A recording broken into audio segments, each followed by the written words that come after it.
¿Cuál es la diferencia entre ley y juicio en el trabajo? Se sabe que ley significa sin intelecto, esto es por encima de la razón. Esto es, no hay forma razonable de responder por qué esto se hizo de esta manera o por qué debería hacerse de esta manera, en la forma y manera que la Torah nos exige. Por ejemplo, nuestros sabios dijeron, Rabbi Yehuda dijo, Rab dijo, cuando Moshe fue al cielo, se encontró al Creador sentado y atando las coronas de las letras. Y le dijo, Señor del mundo, ¿quién te está reteniendo?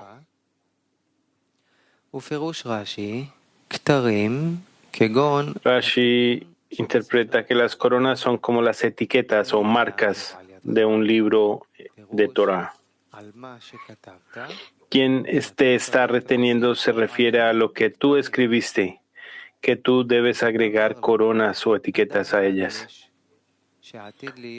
Él le dijo, en unas pocas generaciones habrá un hombre cuyo nombre es Akiva ben Yosef. Él interpretará innumerables leyes sobre todos y cada uno de los puntos. Él contestó, Señor del mundo, ¿tienes a una persona así y sin embargo estás entregando la Torah a través de mí? Él respondió, cállate, tal fue mi pensamiento. Él le dijo, Señor del mundo, tú me mostraste tu Torah, ley, muéstrame la recompensa. Él vio que su carne estaba siendo pesada en un matadero. Rashi interpreta que este es el lugar donde los carniceros pesan la carne. Como se dijo en Berajot, que su carne fue peinada con peines de hierro. Y él le dijo, Señor del mundo, esta es la Torah, y esta es tu recompensa. Él respondió, cállate, tal es mi pensamiento. Vemos el por encima de la razón de Moshe en dos formas. Número uno, el por encima de la razón que el Creador le dio a Moshe. Como está escrito, Moisés se deleitará con el obsequio de su parte, el regalo de la Torah que llegará a través de él, que solo puede ser la salvación del Señor. El hombre no sabe por qué merece un obsequio tan grande. Es decir, Moshe vio que no estaba en concordancia con sus acciones. En su opinión, la Torah debería haberse entregado a través de Rabbi Akiva y no a través de él. Número 2. El por encima de la razón de la forma opuesta. Moshe preguntó, esta es la Torah y esta es su recompensa. Parece como si fuera un castigo. Por esta razón y por encima de la razón, tuvo que decir que eso era una recompensa y no un castigo, como pensaba Moshe. A esto se llama la ley por encima de la razón, la cual la mente no puede alcanzar. De esto se deduce que cuando una persona toma sobre sí la carga del reino de los cielos, el cuerpo pregunta, ¿qué sacarás de todo eso? Deberían haber dos preguntas a este respecto. Primero, lo lishma, no en su nombre. Es decir, una persona debe inventarse alguna respuesta que el cuerpo comprenda con su razón, que la meta vale la pena. A esto se le llama lo lishma y se llama dentro de la razón. Como ya explicamos, deberíamos discernir 5 formas en lo lishma, y una persona debe clarificar el lo lishma en el estado en que se encuentra para que el cuerpo entienda que vale la pena trabajar en lo lishma, que ahora entiende que es provechoso. De esta manera tendrá combustible para el trabajo y siempre tendrá un lugar para trabajar. Sin embargo, una persona también debe intentar comenzar a trabajar y buscar tácticas para llegar al Lishma, nombre de la Torah, ya que la persona no sabe qué es Lishma. Su significado literal es trabajar en beneficio del Creador. ¿Y quién no sabe qué es trabajar en beneficio del Creador? En cualquier caso, antes de que la persona comience a trabajar para lograr en beneficio del Creador, la persona no puede saber lo que significa en beneficio del Creador, ya que en el trabajo lo que cuenta es el sentimiento y no el intelecto. Por esta razón, toda persona que quiera alcanzar al Lishma debe tomarse un tiempo, parte de su jornada de trabajo, es decir, su low Lishma, y empezar a trabajar en Lishma. Solo así entenderá el significado de por encima de la razón, es decir, que el cuerpo no entiende por qué necesita trabajar en beneficio del Creador. En ese momento también la persona empieza a entender lo que significa que la persona tiene que creer por encima de la razón.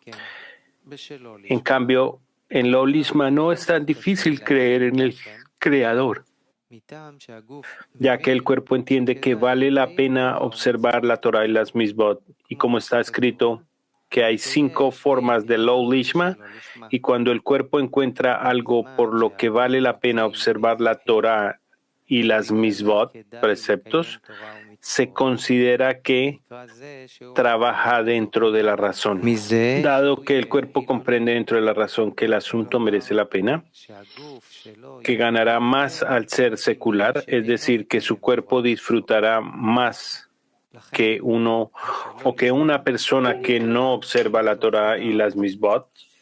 Por tal motivo, lo Lishma se llama dentro de la razón, es decir, que el intelecto comprende la necesidad de ello. Pero, si la persona toma parte del tiempo que ha dedicado a la Torah y trabaja sobre la base de lo Lishma, por ejemplo, media hora al día, y así comienza a reflexionar sobre si vale la pena trabajar en beneficio del Creador, es decir, no en su propio beneficio. Entonces el cuerpo comienza a hacerle a la persona la pregunta que hizo el faraón, quien dijo: ¿quién es el Señor para que yo obedezca su voz?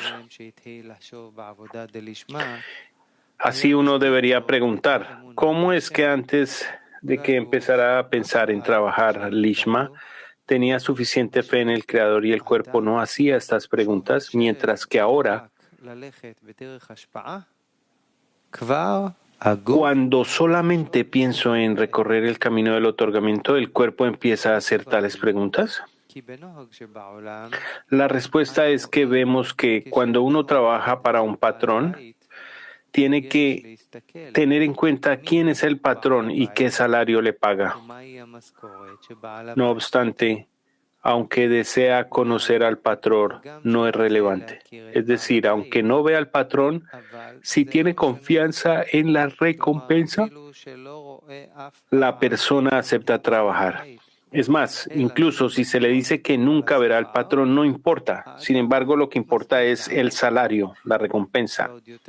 Esto es lo que determina si el trabajo merece la pena. Pero si a una persona se le dice, hay aquí alguien importante que necesita gente que trabaje para él, pero no paga nada por el trabajo, en ese caso necesita ver para quién él tiene que trabajar. Es decir, quiere saber si es realmente alguien importante por quien vale la pena trabajar sin recompensa. Sin embargo, si hay gente que lo respeta y ve que ganará honor, es decir, que la gente que conoce a esta persona importante lo va a respetar por su trabajo, ya que está sirviendo a alguien importante. Por lo tanto, la persona va a apreciar su grandeza e importancia. Esto también es así porque ese honor no es porque la persona importante lo respete a él, sino que obtiene satisfacción del respeto de la gente por él, ya que está sirviendo a una persona importante. Resulta que aquí basta con que él vea que la gente lo respeta y por lo tanto no tiene tanta necesidad de ver al patrón. Al contrario, la persona está satisfecha sabiendo que la gente le paga su salario con respeto hacia él. En otras palabras, para la persona es suficiente ver a otra gente que le paga su recompensa llamada respeto. En cambio, si la persona está en un lugar donde no hay gente que respete a esta persona importante, es decir, que él ve que de acuerdo con el servicio que la gente le presta, ve que le aprecian como si fuera poco relevante y solo un puñado de personas muy pequeñas le considera importante, pero estas personas tampoco son importantes para aquellos que le tienen en poca consideración.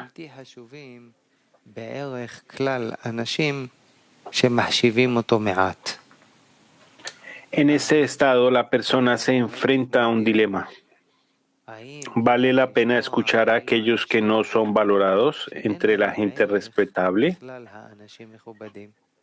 En otras palabras, la gente influyente para las masas dice que esa persona debe ser apreciada por su importancia, pero solo hasta cierto punto, y no simplemente admirarla por encima de la razón. Esto es más de lo que parece razonable. Pero uno ve que la gente influyente son mayoría y los más valorados. Y si los escucha, es decir, si sirve a esa persona en la medida que ellos la valoran, esa gente lo respetará. O debería seguir en cierta medida a aquellos que no son influyentes. O lo que es peor, que es una deshonra decir sin tapujos que se ha conectado a esta gente de bajeza, que dicen que hay una persona importante y merece la pena servirla devotamente. Dado que la regla es que la mayoría ejerce influencia sobre el individuo con sus opiniones, cuando uno comienza a trabajar con la intención de otorgar y no acepta nada a cambio, siempre surge la opinión de la mayoría, que tal vez no merece la pena trabajar y servir a esta persona con todo el alma y el corazón. Por esta razón, en cada ocasión aparece la pregunta del faraón: ¿quién es el Señor para quien yo deba escuchar su voz? Resulta que la razón para que aparezca la pregunta ¿quién? Es la pregunta ¿qué? Que es la pregunta de los malvados. Acerca de esto está escrito: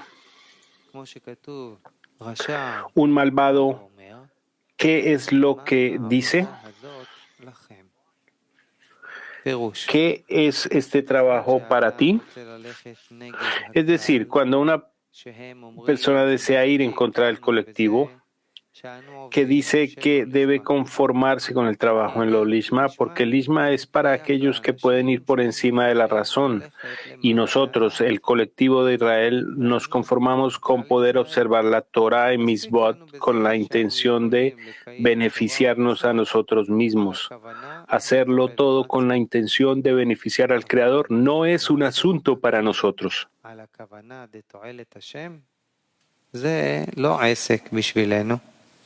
Sin embargo,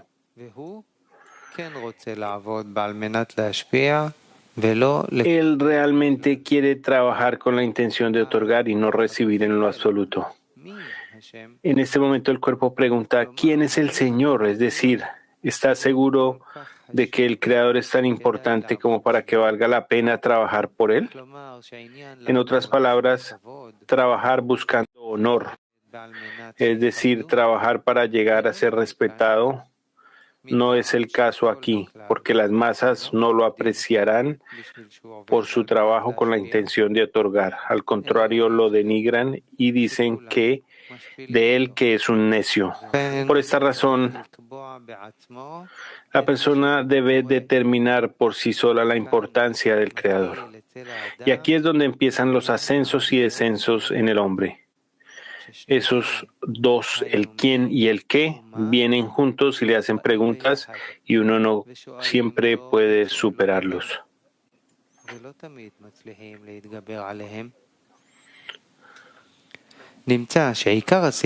Resulta que la razón principal por la que una persona empieza a hacer preguntas y aparentemente está preguntando, ya que está dispuesto a llevar a cabo el trabajo sagrado y no hay bajeza en él, salvo que le es difícil ir con la fe por encima de la razón, y por eso hace la pregunta ¿quién?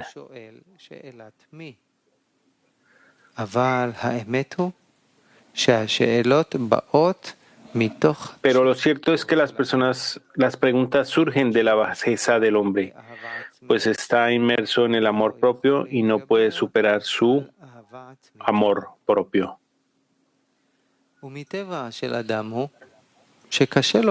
Y esta es la naturaleza del hombre, que le resulte difícil decir que se equivoca, que no tiene una opinión de sí mismo, sino que solo sigue a su corazón. Como dijeron nuestros sabios, el malvado está en manos de su propio corazón.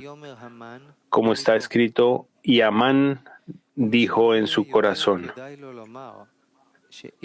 Por esa razón es mejor para él decir que si conociera al Creador, ciertamente serviría al Creador. Pero como la mente no comprende todo el asunto de la fe por encima de la razón, argumenta: ¿quién es el Señor para que yo obedezca su voz? Aunque en realidad su deseo recibir afirma que solo quiere entender esto, si esto es verdad, y quiere una respuesta a la pregunta ¿quién es el Señor para que yo obedezca su voz? Es decir, cuando le decimos al cuerpo que debemos trabajar en beneficio del Creador y no para nuestro propio beneficio, por eso hace la pregunta ¿quién es el Señor?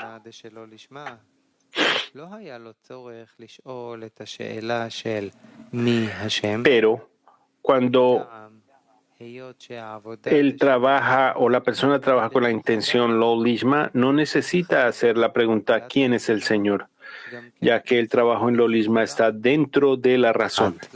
Por lo tanto, la aceptación de la fe siempre está dentro de la razón para él.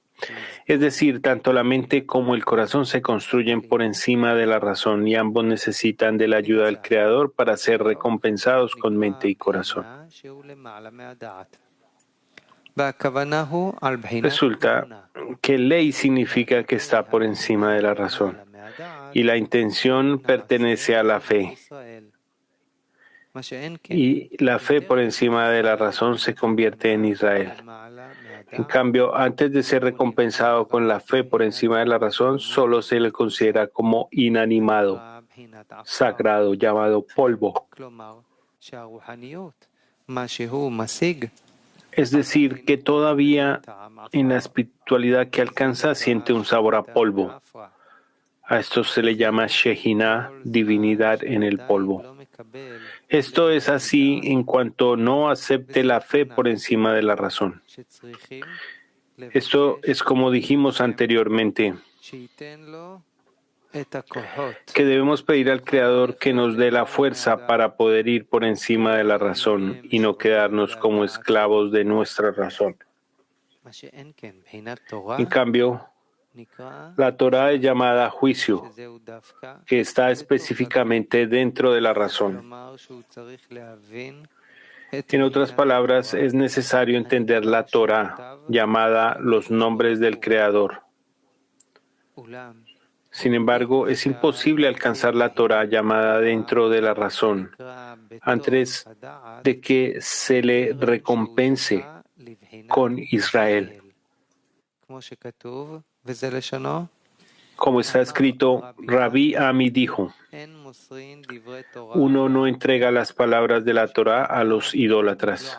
Como se dijo, él no hizo esto con ninguna nación y ellas no conocen los mandatos.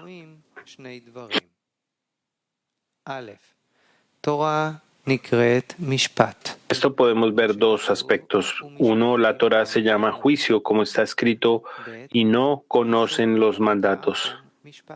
Y número dos, está prohibido enseñar juicios, es decir, Torá a los idólatras.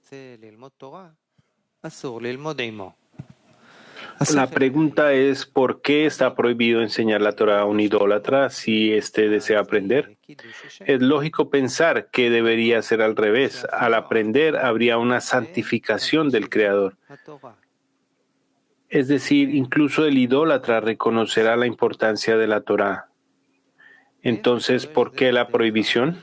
Debemos interpretar esto en el trabajo. Significa que tanto los idólatras como Israel están en una misma persona. Antes de que uno sea recompensado con la ley llamada fe por encima de la razón, aún no es llamado Israel. Que quien puede obtener la Torah en términos de los nombres del Creador, y a esto se le llama dentro de la razón. En el trabajo hay una regla que mencionó Baal HaSulam, donde está escrito prohibido, significa imposible. Este es el significado de que la Torah se le dé específicamente a Israel, ya que Israel es la cualidad de Yashar Kel, directo al Creador. Lo que significa que todas sus acciones son en beneficio del Creador. Esto se llama Debekud, adhesión, equivalencia de forma. Cuando la persona es recompensada con esta ley, ha llegado el momento en que puede ser recompensada con el juicio llamado Torah. Este es el significado de que la Torah fue entregada solamente a Israel. Por lo tanto, se deduce que el juicio son las primeras 9 sefirot que son consideradas como la Torah. Esto se recibe dentro de la razón. Esto es como dijeron nuestros sabios. Rabbi Yeshua se puso de pie y dijo, ella no está en el cielo. Rabbi Yirmiyah dijo, porque la Torah ya fue entregada en el monte Sinai. Con esto entenderemos los tirabuzones en las patillas, que son como los bordes del campo. Es decir, es necesario dejarse el tirabuzón en la pantilla, como escribió el Ari en el estudio de las 10 sefirot. Malhut de Galgacta se llama Pea, tirabuzón en la patilla. Esto se sabe por las palabras, no debes recolectar los extremos de tu campo. Déjalos para los pobres y para los extraños. Malhú es la última de ellos, como el extremo del campo que permanece después de la recolección. Del mismo modo, después de que uno se afeita el pelo de la cabeza, que es como una recolección del campo, debe dejarse el rizo lateral, que es como la malhut del cabello. Por lo tanto, la pea, cabello que sale de la sien, es por siempre malhut. Por consiguiente, en las palabras de Ali, vemos que compara la recolección del campo con el afeitado del pelo en la cabeza. Una persona no debe recibir para sí la pea, lo cual hace referencia a malhut, sino más bien tanto en el campo como en el pelo de la cabeza, la pea debe mantenerse haciendo referencia a malhut. El significado es que malhut es considerada como fe por encima de la razón, cuando una persona no tiene conocimiento.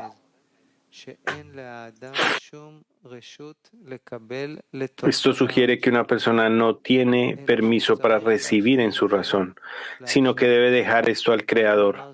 Es decir, la mano del hombre no llega allí. Y mano significa alcance. De la palabra si una mano alcanza. A esto se le llama ley. En cambio, la Torá, que pertenece a los 9 superiores, es considerada juicio, la cual pertenece específicamente al hombre. Es decir, uno debe lograr dentro de la razón, como se dijo acerca de la Torá. Ella no está en el cielo. Esto significa que el campo, a excepción de la PA del campo, se llama las 9 superiores, consideradas como la Torá, la cual pertenece al hombre. Pero la PA del campo y la PA de la cabeza aluden a Malhut y pertenecen solo al Creador, es decir, por encima de la razón humana. Esto se llama enteramente para el Creador y la mano del hombre no alcanza allí en lo absoluto.